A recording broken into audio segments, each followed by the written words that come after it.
جیسا کہ یہ حدیث مشہور ہے، بیان بھی کی جاتی ہے، مسند احمد کی ہے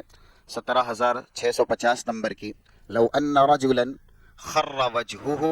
من ولد الى ان يموت حرما في طاعة الله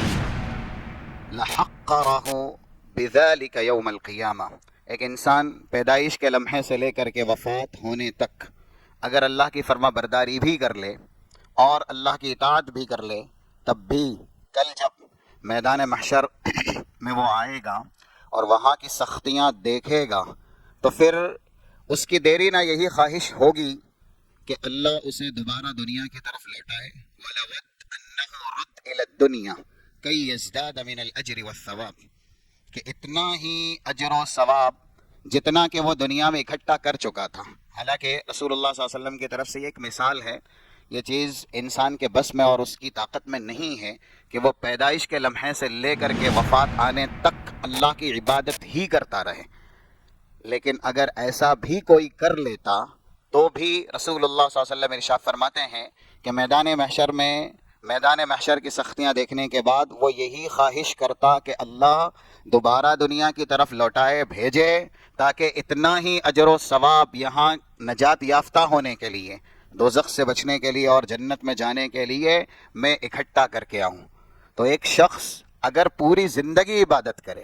اور اپنی کی گئی ان عبادتوں کو میدان محشر میں اپنی نجات کے لیے ناکافی سمجھے اور اتنی ہی عبادت کا ذخیرہ دوبارہ لانے کی دیری نہ خواہش کرے،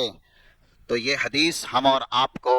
دلالت کرتی ہے، رہنمائی کرتی ہے اور ایسے ہی رغبت دلاتی ہے کہ نیکیوں کا ذخیرہ ہمارے لیے کس قدر قیمتی سرمایہ ہے.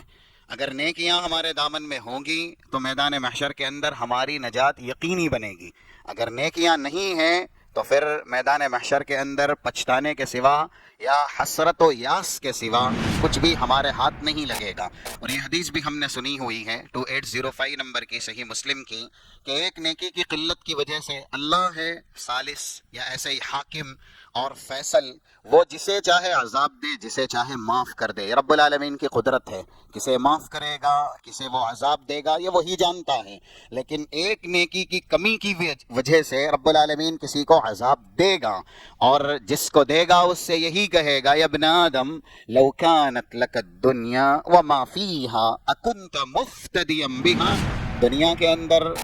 میں نے تھوڑا ہی اپنی رضا کے لیے، خوشنودی کے لیے مانگا تھا، دنیا کے اندر بہت کم مطالبہ کیا تھا، اب